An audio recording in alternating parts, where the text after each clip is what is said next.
Hello guys! Meron na naman tayong isang tutorial about the coin slot. Pero ngayon, bago tayo uh, mag-program ng additional coin slot video tutorials, ang gagawin natin for today is yung maintenance naman ng ating coin slot. So itong coin slot na ito, madalas natin ginagamit sa ating vending machines at hindi natin maiiwasan na minsan ay may point in time na hindi na siya natanggap ng coins, lagi na niya nang niluluwa yung kanyang coins. So kapag nangyari yon, kailangan na nating ng konting maintenance o paglilinis ng ating coin slot. So for this tutorial, ang gagawin natin is kung paano ba natin lilinisin yung coin slot natin para tumanggap na uli siya ng mga coins. So ang isang primary na dahilan kung bakit hindi na siya natanggap ng coins ay dahil madumi na yung part nung nasa sensors niya, banda yan dito. So kapag yun ay medyo madumi na o magabok na, hindi na siya nakaka-sense ng ayos yung ating mga sensors, kaya ang nangyayari, inululuwa na lang niya yung kanyang coins dito sa ating coin box. So ang gagawin natin for today, bubuksan natin tong coin slot natin at lilinisin natin yung mga parts na kailangang linisin para gumana uli yung ating coin slot. Lalo na dun sa mga wifi vendor natin na kung mapapansin nyo, kung ang inyong coin slot at saka yung fan ay nasa sa isang box lamang, mapapansin nyo na mas madaling mag-accumulate ng dust o dirt yung ating coin slot, kasi pag nag-exhaust yung ating exhaust fan, yung pasok ng hangin ay papunta dito sa ating coin slot, wherein yung ating mga gabok at saka mga dumi dito rin papasok. Dahil yung hangin dito papasok dito kasi may butas. So dito tumitigil yung mga dumi natin. So ang nangyayari, kahit na wala pa isang linggo, kung magabok talaga yung inyong lugar, ay hindi na kagad siya natanggap. Okay guys. So ang kakailanganin natin dito ay konting cotton buds. Yan. Alcohol, screwdriver pantanggal natin ng pagbubukas ng coin slot, at saka basahan lang. Okay. So para simulan ang ating pagbabaklas, ang gagawin natin una, tatanggalin natin itong ating pin na to. So ang pagtanggal naman ito ay suot mo lang yung screwdriver mo dito. Then taas mo lang. Okay. So kapag natanggal yan, mabubuksan mo na ito. Pero itong coin slot ko kasi hindi pa ito gatong masyadong madumi, kaya i-demo ko lang sa inyo kung paano siya lilinisin. Okay guys. So madalas na madumi dyan, ang unang nagdudumi ito. Yan, ito kasi yung dinadaanan ng coins.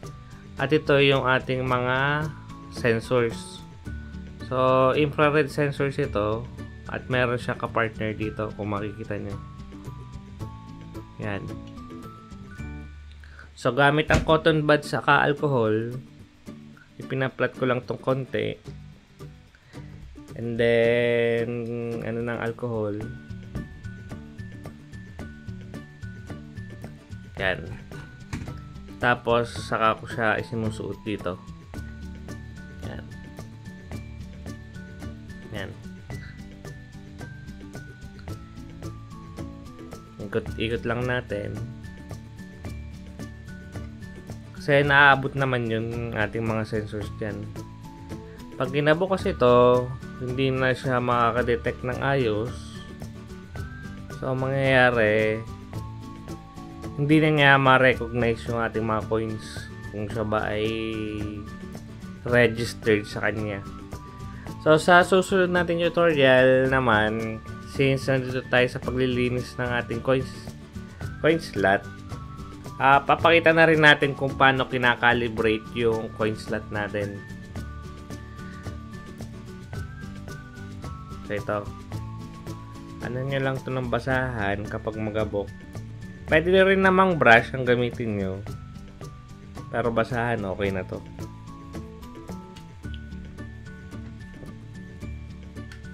Yan. Okay. So, meron pa tayong kailangang linisin dito. Yung kanyang sensor dito sa out ng coin. Dahil na kapag ito ang may problema, kapag may nakabarang mga dumi dito, kahit na anong linis ng sensor nyo dito, hindi pa rin siya tatanggap ng coin. Kasi, ang coin slot kasi, kapag may nade-detect siya dito, wari, napuno yung inyong bendo, hindi na siya tatanggap ng mga coins. Kasi, may sensor siya dito, na ibig sabihin puno na yung ating machine, so hindi na siya tatanggap ng bago. So kailangan din linisin natin yung sensor na nandito. Pero kung gusto yung linisin ng buo, mas maganda tanggalin nyo ang mga screws na to para mabuksan natin yung coin slot mismo.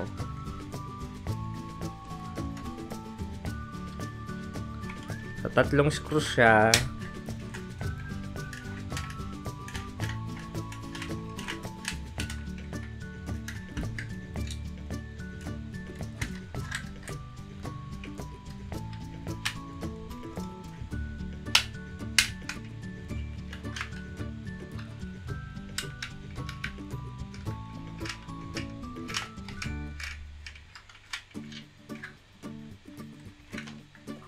Okay. Tanggal natin, higitin lang natin. Ito na yung ating coin slot. So, para mabuksan na itong ating coins, meron lang yung mga snap fit dito. Yan. 1, 2, 3, 4. So, luluwagan lang natin yung mga snap fit na to gamit yung ating screwdriver. Yan, angat lang natin ng konti. Diba? Yan, nakaangat na siya. Tapos yung sunod.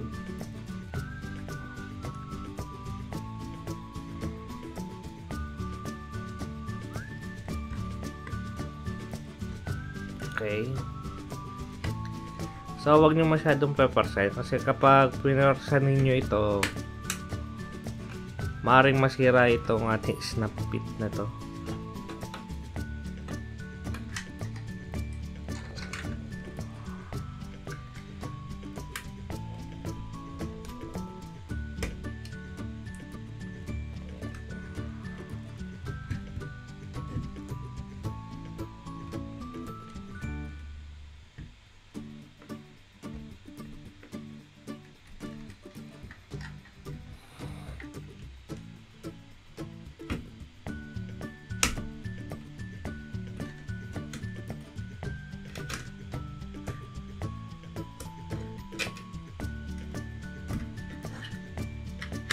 So, ano pa ba?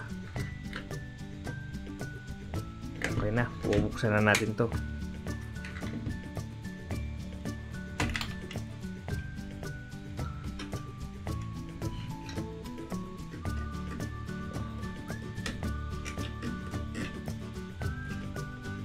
Tulad nito guys.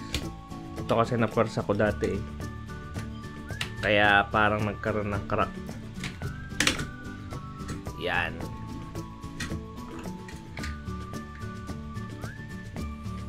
Ito galing ito doon sa spring dito sa ating binabarahan niya yung yung mga coins kapag may na-detect siya dito sa coin out.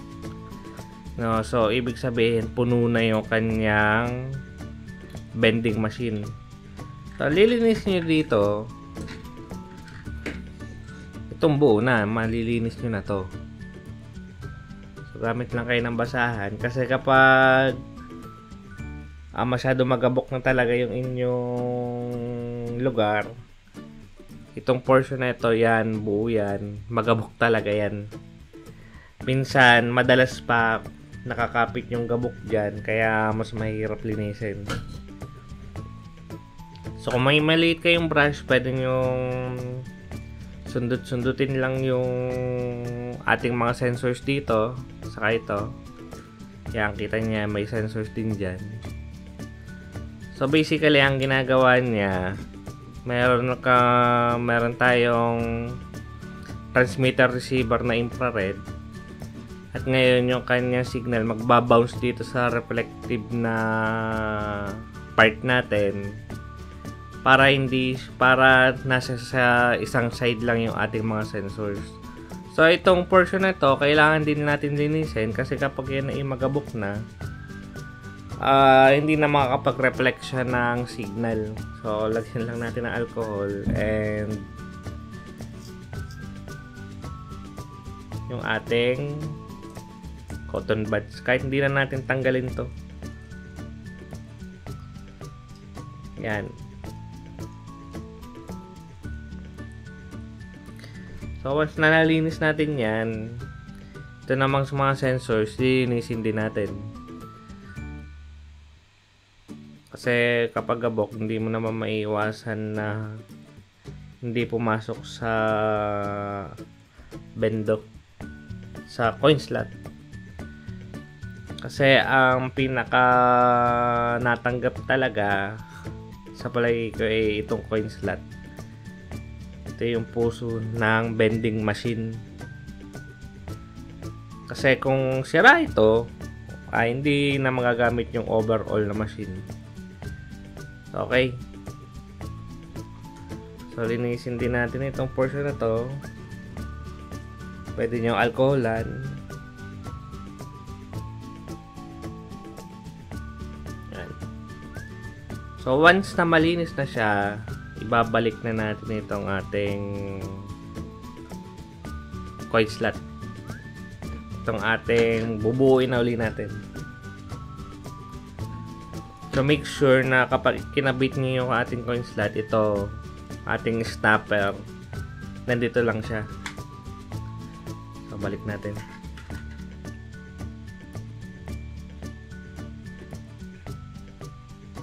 So, ang pinakamaganda ay ganyan nyo lang. Nakahiga.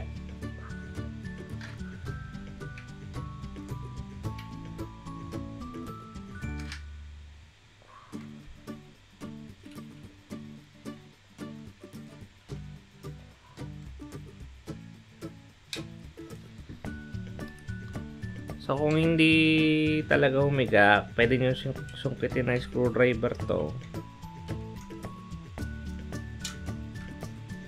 Yan. May screwdriver tayo. Wait lang. Nasabit yung wire.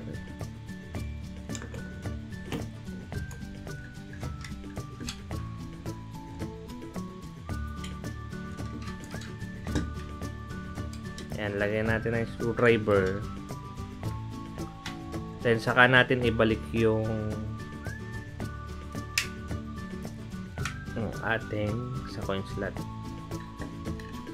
So, push nyo lang to snap. Kung mapapansin nyo, nandun pa rin siya sa loob. Ano?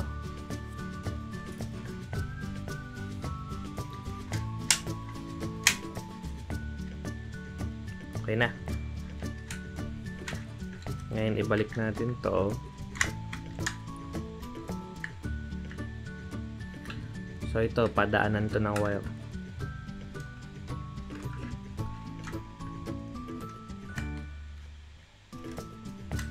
So kung meron kayong bendo, every now and then, gagawin nyo talaga itong paglilinis. Ito, push lang natin. Kasi hindi natin maiiwasan na hindi magdudumi talaga yung ating mga coin slot. Kaya dun sa mga may bendo, since kung mapapanood nyo ang video na to, hindi nyo na kailangan tumawag pa ng mga technician para maayos yung inyong coin slot. Kapag hindi na natanggap, 'di ba? Lagi tayong normally kapag hindi tayo maalam, tatawag na lang tayong technician. So, hindi ko alam ang presyohan ng mga technician ngayon, pero hula ko nasa minimum din 'yun. Kasi talagang gagastusan mo yung bendo mo kung ang problema ay hindi na siya natanggap ng coins. Kasi tigil ang operasyon. Okay guys. Kasi yung mga bendo kahit nasa syempre sa mga matataong lugar natin nakapwesto. And then, meron tayong exhaust fan para hindi masyadong mag-init yung ating mga processor, mga controller, Orange Pi, Raspberry Pi. So, yung exhaust fan na yun ang nakakahigop ng mga gabok o dirt. So, ang isa ko pang suggestion para ang maintenance ng coin slot ay hindi naman linggo-linggo. Mas magandang yung inyong processor, yung halimbawa yung Raspberry Pi o kaya yung Orange Pi, ay ihiwalay nyo na ng box kaysa dito sa ating coin slot. So, ang mangyayari, yung exhaust fan nandun na lang sa side ng processor natin. Itong ating coin slot, may sarili na siyang box. So, wala na siyang kasama na kung ano man na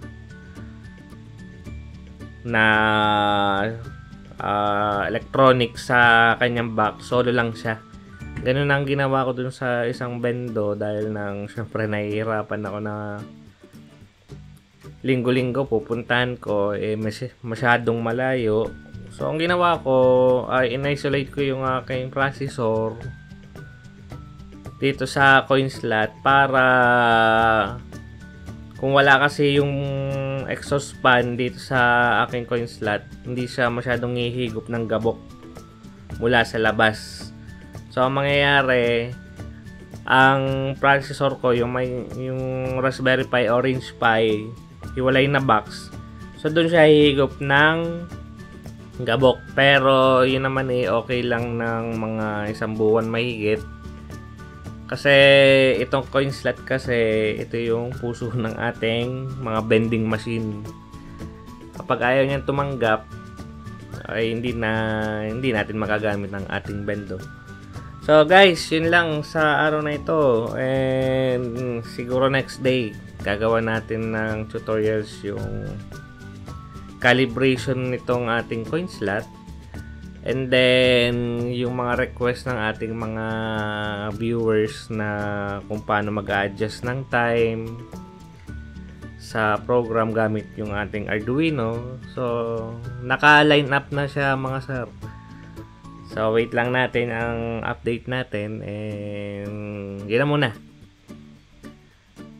Thank you, and sana ma-share nyo to sa iba para magkaroon ng konting knowledge sa pag-maintain ng kanilang mga vending machine, mga piso Wi-Fi, and etc. May uso ngayon yung sa helmet na nililinis yung helmet, dinidisinfect. So, coin slot din siya ang gamit.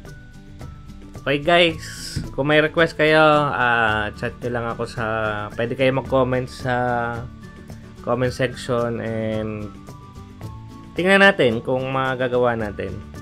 Okay guys, bye bye!